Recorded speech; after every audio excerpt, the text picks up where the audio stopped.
The New Orleans Pelicans fought hard and CJ McCollum played like an all-star yet again, but the loss to the Boston Celtics showed you they need more offense, beyond Zion and Brandon Ingram who are still out injured. I'll explain why in today's episode of Locked On Pelicans. Let's go!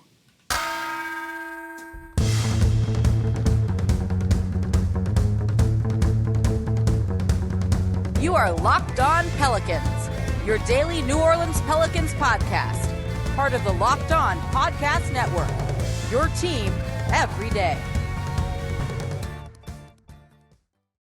Welcome to another edition of Locked On Pelicans, the daily podcast covering your favorite team, the New Orleans Pelicans and NBA, part of the Locked On Podcast Network, your team every day, available wherever you get your podcasts and available on YouTube. I'm your host, Pelicans Insider, credential member of the media, Jake Madison, at NOLA Jake on Twitter, here with y'all on this Thursday, day after the Pelicans fall to the Boston Celtics, 125-114. Honestly, it's like a glass half full, silver linings kind of victory, but it also showed you that the Pelicans need a little bit more, even when Brandon Ingram and Zion Williamson come back, and I'll explain that. So thank you for making Locked On Pelicans your first listen today and every day. We're here Monday through Friday for y'all, breaking down everything you want to know about this Pelicans team. No one else coming to y'all like this. Subscribe wherever you got your podcast, subscribe on YouTube, and comment down below on YouTube as well. It's the number one thing you can do to support the channel. And it's a fun Pelican season. I'm excited. I know you're excited. We're here every single day talking about it. So let's get into this one. I am going to sound maybe a little bit negative in the show, but I'm by no means complaining about that loss to the Boston Celtics, the best team in the league, the first team to 30 wins in the NBA. New Orleans played tough. They fought hard. They just didn't have enough to get over the hump. Anytime they got this game close, they got it to within one. I think it was 69-68, and then Boston went on a 21-8 run. Anytime New Orleans got close, Boston had an answer behind their main players just kind of doing their thing. Jaylen Brown with 41 points, Jason Tatum with 31, Malcolm Brogdon off the bench with 20. They had an answer. That's what good teams do, and New Orleans was certainly undermanned going into this one. But they kept it close. Sorry, still recovering from being very sick. They kept it close because of CJ McCollum, who finished with 38 points on the night. He went 5 of 5 from 3 to start the game and just looked unstoppable.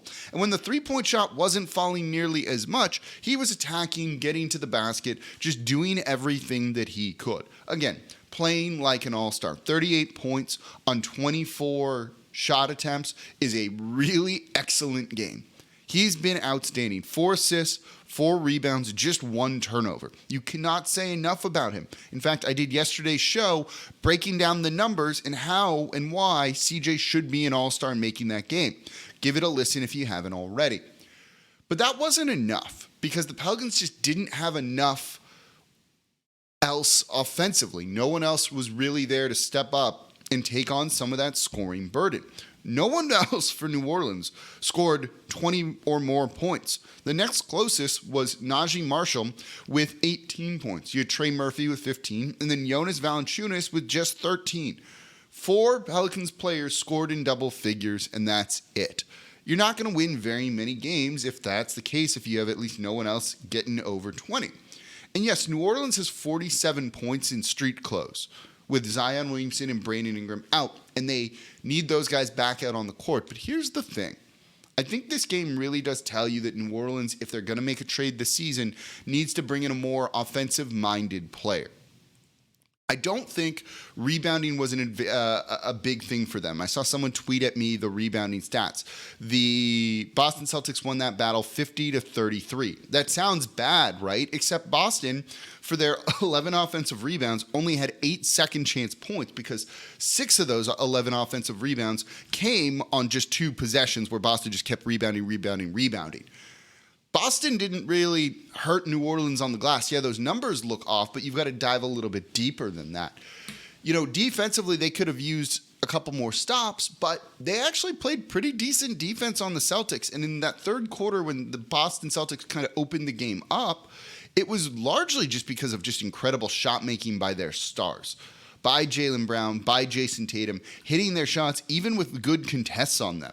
There's not a whole lot you can do there. New Orleans forced them into taking, mid-range jumpers, contested threes, and they just hit them. Like, there's not much more you can do. I thought the defense was actually okay, and I want to look at the defense where New Orleans did get burned in the next segment, because there were times, yes, when that happened. So when you look at this game, they lost because they needed more scoring, and it just wasn't anywhere for them. This was a team that couldn't take advantage, and I'll get into this more in the next segment, of Jonas Valanciunas and feed him the ball and get him going. You know, no one else was stepping up to do the kind of scoring where you lead a team to victory.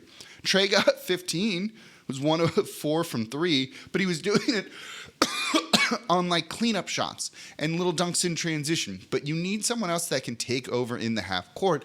And New Orleans right now simply doesn't have that person. Adding another guy like that is only going to be a good thing. And you can say, well, they have those guys. They're on the bench. They're in street clothes. It's Zion Williamson and Brandon Ingram. But here's the thing. If you're saying that, a lot of people tweeted that at me, so maybe that's why I'm talking about it right now. When are they coming back? When are they coming back? Do you have any idea when Zion's coming back? Because I don't. And I promise you I'm talking to people with the, associated with the team. And with the team, I couldn't tell you for sure when Brandon Ingram's coming back. You know, it could be this week. It might not be. I thought it was going to be for like 2 weeks now, and he hasn't. You at some point need to realize the standings matter now too, and you've got to go and get these wins, and having an extra score, that's great. There's room for a person like that. I don't think you're getting very many good minutes out of a guy like Devontae Graham right now after a stretch he had where he was playing well. So you can consolidate some of these players, bring in others that are going to give you more later. Devontae Graham's still going to get minutes when everyone's healthy. What if you could upgrade those minutes with someone else? I think that's something that's worth looking at. The trade deadline's a month away, and nothing really gets done until that kind of final week or so. But New Orleans, if they're worried they're going to slip in the standings, and look, they're holding serve right now. This road trip is going like I expected. Win over the Washington Wizards, losses to the Mavericks and to the Celtics. We'll see about this upcoming Detroit game and then the Cleveland game too.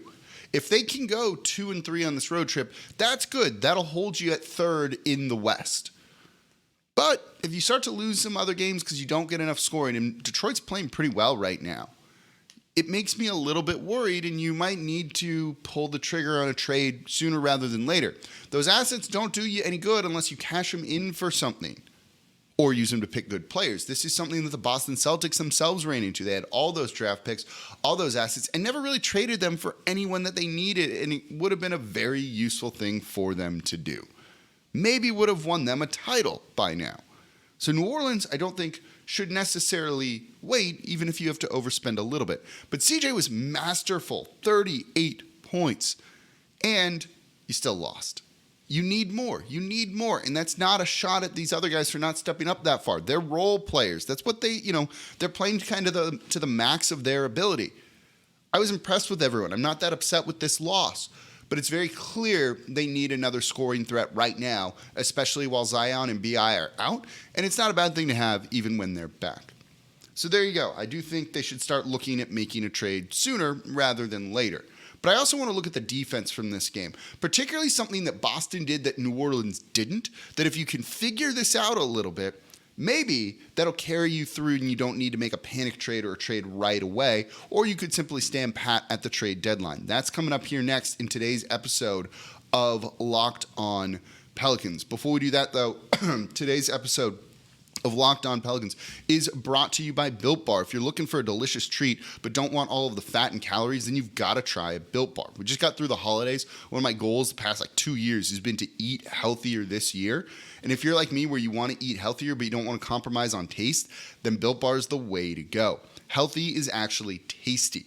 These things taste like a candy bar, except they're really good for you. And all Built Bars are covered in 100% real chocolate. And they come in unbelievable flavors like churro, peanut butter brownie, and coconut almond. I'm not really sure how they do it, but only 130 calories, 4 grams of sugar, and a whopping 17 grams of protein. I eat one basically for lunch with a smoothie every single day.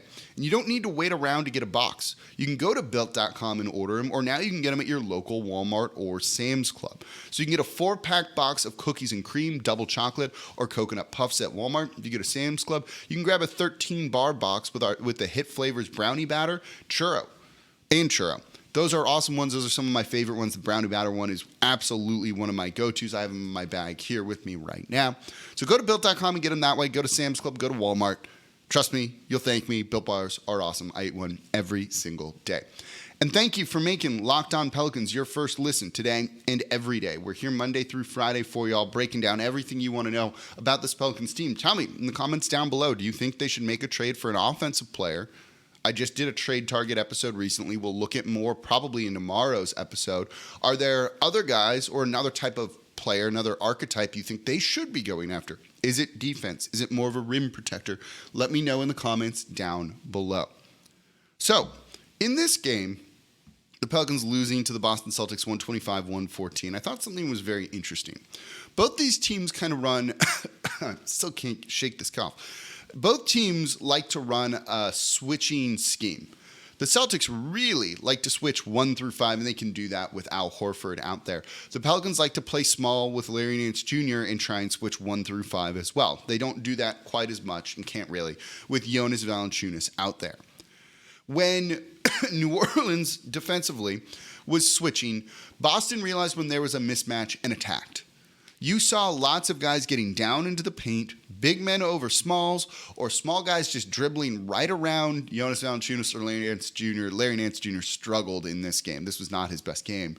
And got to the rim very easily for just easy buckets.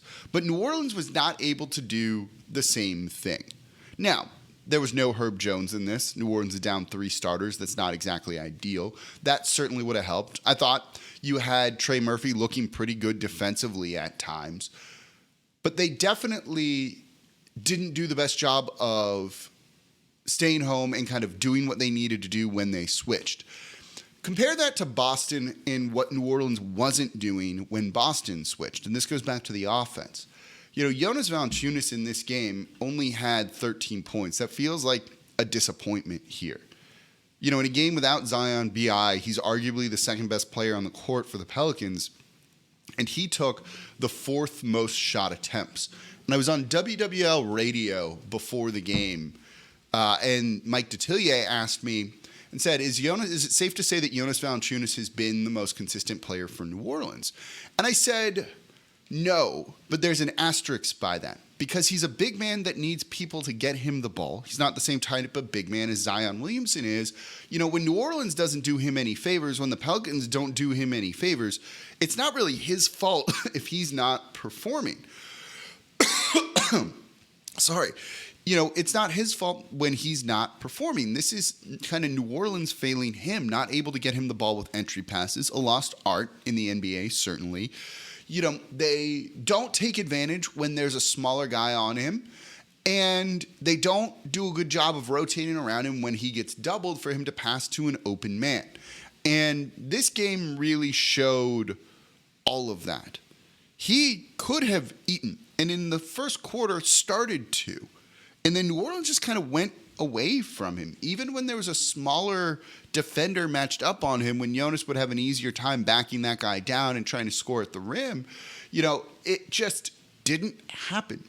And it was a little odd to me to see the Boston Celtics attacking that switching defense really well, knowing when they had a positive matchup in their favor. And then New Orleans gets a similar thing like that and just doesn't recognize it or doesn't take advantage of it. You know, Jonas did very well against the Washington Wizards in the win for the Pelicans the other day. And that took Willie Green kind of drilling into the team saying, we got to feed him. We got to get him the ball. We got to work on those sorts of things. And just then to go away from it after a game is very, very odd to me. And I don't understand why that happens. If they could have gotten Jonas to 25 points in this game, which feels like it would have been very feasible for him to do, I think they would have had a better chance of winning, but it's someone else to then carry the scoring burden from CJ McCollum. And with the way the Boston Celtics defended CJ in the second half, you know, someone was going to be open. They were doubling him. They're face guarding him. The second he crossed half court, they were putting 2 on him, saying anyone else can beat us. And it means someone's open and someone's got to do it. let that person be Jonas Valanciunas. If you're putting 2 on Zion, kick the ball out to a shooter, let the help defender then rotate over from being the low man and get Jonas Valanciunas the ball and let him feast down low. Or attack those type of defenses more. And New Orleans just didn't. And it was a little bit disappointing to see. I don't want to say this game was truly winnable for the Pelicans, but it's not like it wasn't. Though I'm not going to say they should have won this game because clearly there were very many disadvantages for them. But they did not attack the defense the same way that the Boston Celtics attacked the Pelicans defense, even when the defenses were kind of similar at times. And New Orleans needs to recognize that, I think, and to try and take advantage of those mismatches more. That might mitigate the need for adding another scorer. If you like this team, and I get it, if you like this team, I like this team. If you don't want to trade anyone, I'm cool with that too. But you've got to find a way to generate more offense, and I don't think New Orleans is doing the best job of that right now. It's also tough to kind of change things on the fly. You don't change your rotations from game to game, things like that. New Orleans is going through a lot of like transitionary periods too, with not having Zion and NBI and trying to figure out what works and what doesn't. But it seems very obvious that you should feed Jonas Valanciunas, attack those mismatches, and try and get him some easy buckets. Because you could also see when he was posting up at times, they were sending 2 at him. They were doubling him. Someone's open. Someone's open. New Orleans did a good job of shooting the 3 ball here, 36.7%, but they only took 33s in a game where Boston took 44. You got to kind of, you don't need to redo much with the offense, but you've got to tweak it, I think, a little bit would be very important for this Pelicans team to be able to do. It might mitigate the need for a trade. Let me know what you think in the comments down below. So coming up next, a couple more good standout performances from players in this game, though. Let's talk about that. Let's break down what we saw from Dyson Daniels, Najee Marshall, others in this one. That's coming up here next in today's episode of Locked On Pelicans.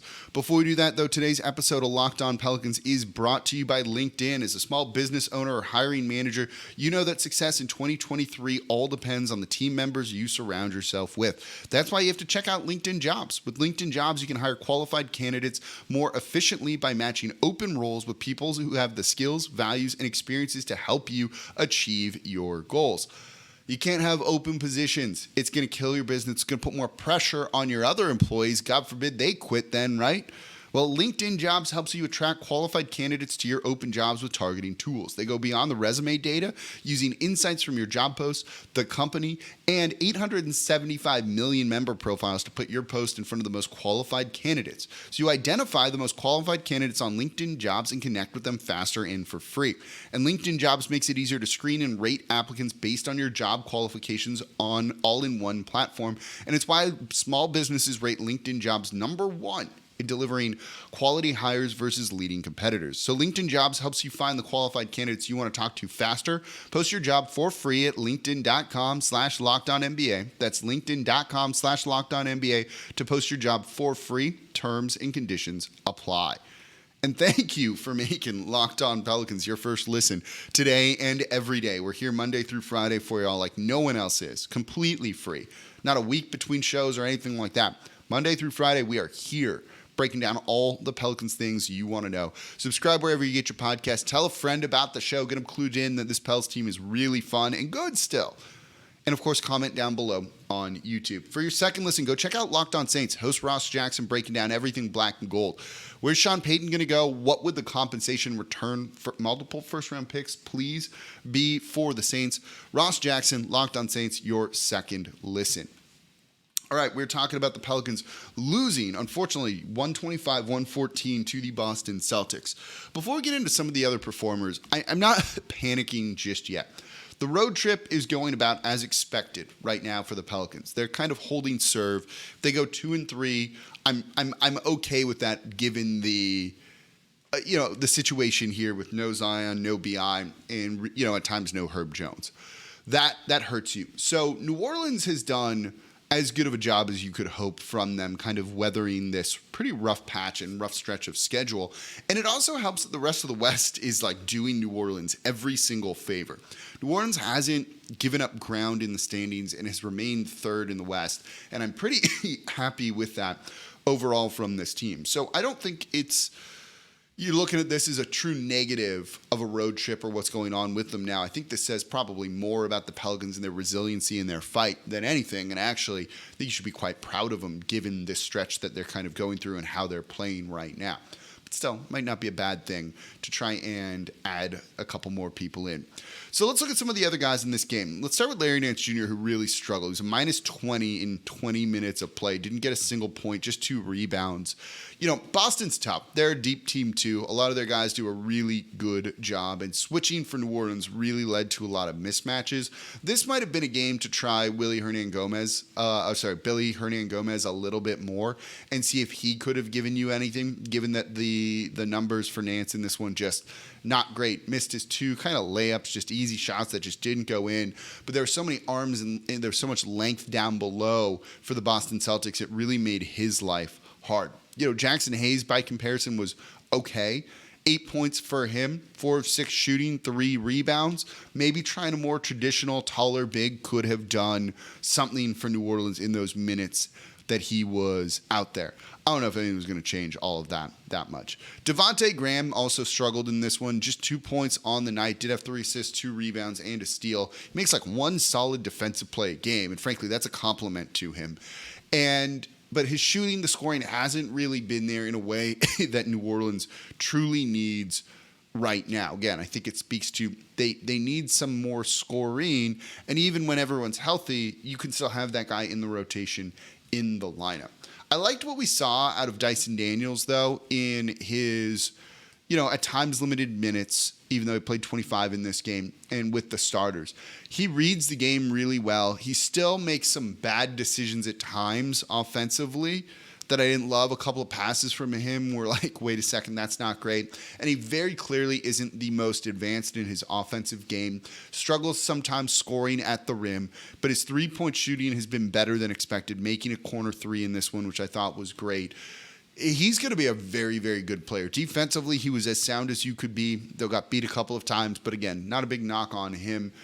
And then you have Najee Marshall, who stepped up yet again for New Orleans. Got downhill, got to the line, 18 points, made a couple of threes, rebounding, dishing out assists, just doing everything.